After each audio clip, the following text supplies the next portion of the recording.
اِنَّا أَعْطَيْنَاكَ الْكَوْثَرَ۔ اگلی مثال دیکھیں جو قرآن پاک میں بہت دفعہ آتا ہے، یا ایھا الذین آمنوا۔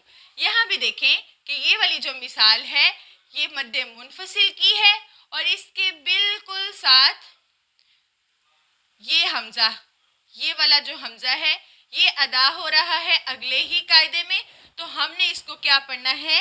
مد منفصل اس علامت اور اس حمزہ کے عین مطابق۔ اگلا حرف ہے بما انزل، ما بما پر یہ حرف ختم ہو گیا، اگلا حرف شروع ہو رہا ہے انزل، تو یہ مد منفصل ہو رہی ہے۔ بنی آدم، بنی پر حرف ختم ہو گیا، اگلا حرف حمزہ سے شروع ہو رہا ہے، قاعدے کے مطابق یہ مد منفصل ہو رہی ہے۔ بنی آدم، لا الہ، لا پر مد منفصل کی علامت ہے، لا الہ الا انت۔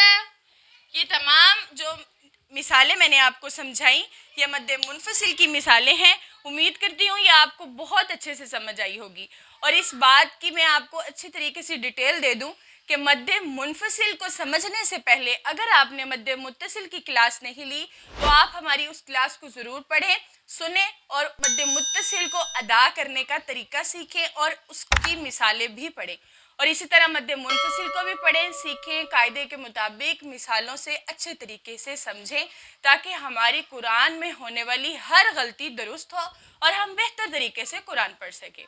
وآخر دعوانا ان الحمد للہ رب العالمین۔